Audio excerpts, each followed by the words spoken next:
Ayan, shoutout everyone. Aray ko! Nandito sa, ano ba to lugar na to? Fishport daw ito. Ngayon hindi nyo makikita. Ayan, hindi talaga makikita. Siguro kung camera ito, maaabot niya. Yung isla. Ayan.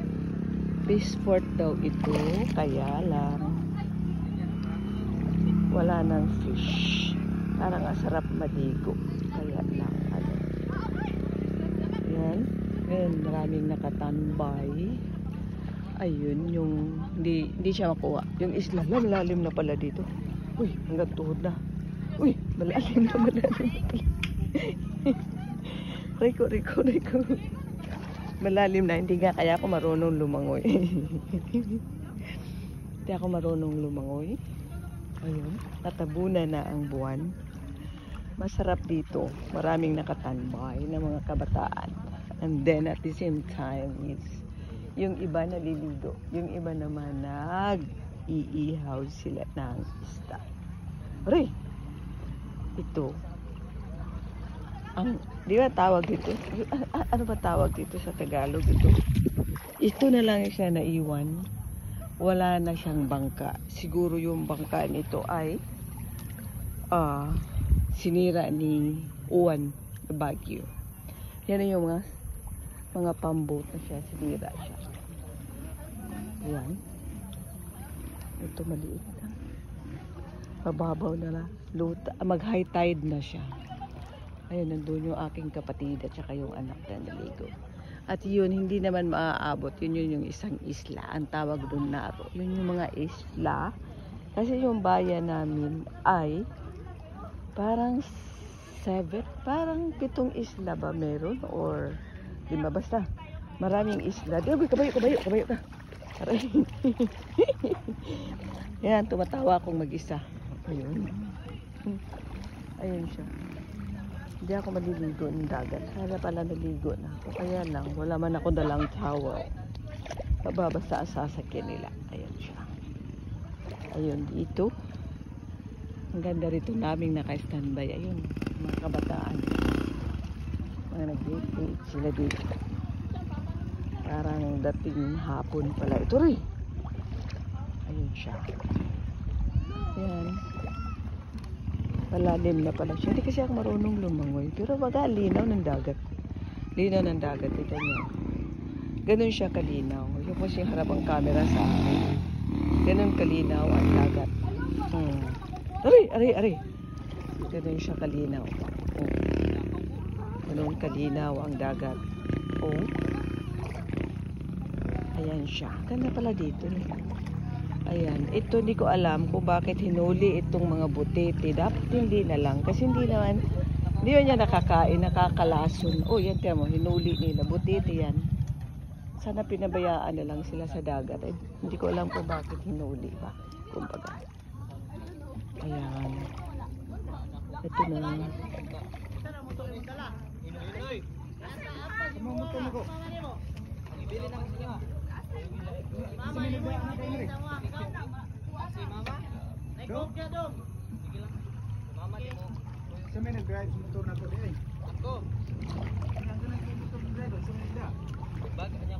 Bakit may noy-noy rin yung gusto din yung motor mo da? Ayan mo. Mga uli na hinoon mi. Linaw. Tama, linaw ng dagat. Extend daw ng 5 minutes. Pero linaw ng dagat. Lang, hindi ako marunong lumangoy. Isisi. Hindi ako marunong lumangoy. Pero nakakadunjur. Siguro. Ayaw, kawatay. Agay, ayaw, kay watay kapalit. My Jesus. Comfort. La. Siguro.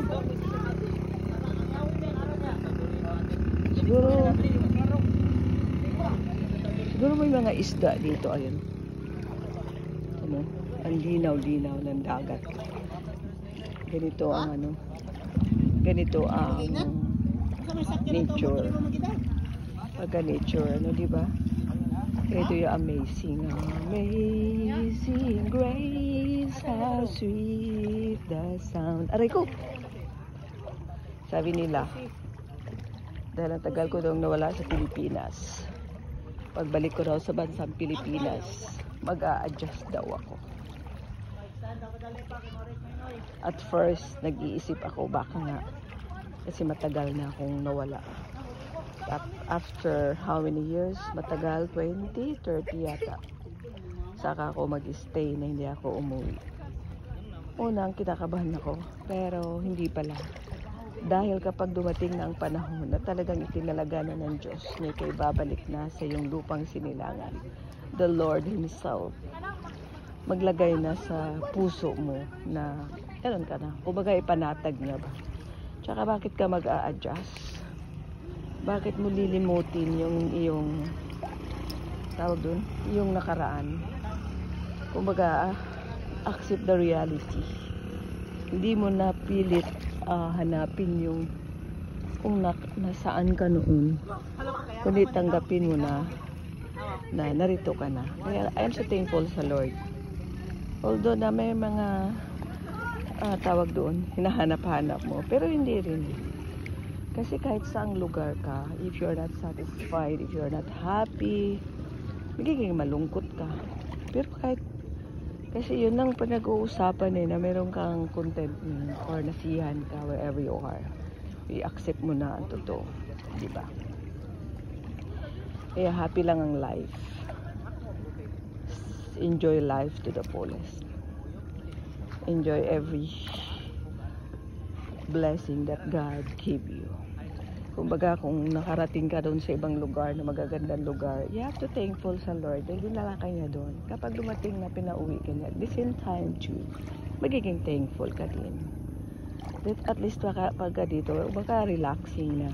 Tsaka, syempre, pag matanda ka na, hindi ka na po pwede na puro ka magtatrabaho ka pa doon. Sino tatanggap sa iyo? Kaya gano'n siya. Kaya yan ang secret. Ang secret is accept and be happy. Kaya ayun, dami ng tao, ang haba ko na. Pero dito lang ako umiikot-ikot. O yan. Wala man ako nakikitang isda. O, ayan, diba? So, libre lang. Ay, kabayo!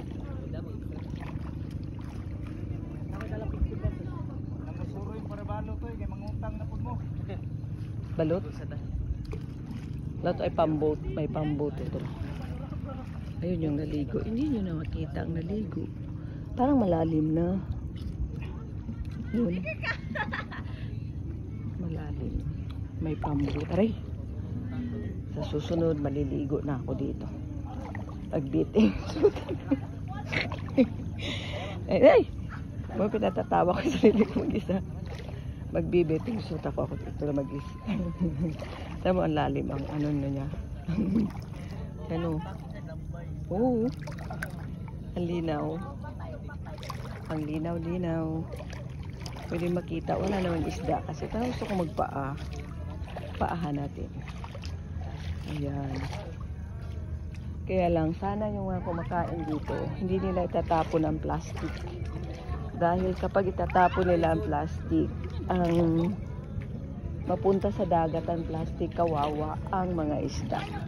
Kaysa na ma-educate those na magdadala rito, ang mga plastic nila, ilagay nila sa tama. Kasi nga, di ba, I learned from sa ibang bansa, nangungulik talaga sila. Kasi sayang, napakalinaw ng tubig. Kaya nakikita ko, yung iba iniiwanan yung plastic. Pero sana ma-educate ba na huwag mag-iwan ng plastic kasi masisira. At beside, kapag napunta na sa dagat, patay ang mga isda. Kasi sayang. Kaya sana Pilipino mag-learn ba ng discipline ba? Yung mag-learn ba na pahalagahan ng nature. Huwag dumihan. Kasi at the end of the day, kapag dinodumihan natin ang nature, tayo din naman ang mag-aani. Kaya sana yan ang ma-educate sa kabataan. Kapag magdala ng plastic, huwag mag-iwan. Kumbaga ilagay lang sa tamang lalagyan. So, kaya magandang gabi sa lahat. Bye-bye na everyone. Nakahaba na ako. Hanggang dito na lang. Ayan o. Ayan. Ayan. Pinalawa kong pamangkin. Ayan siya.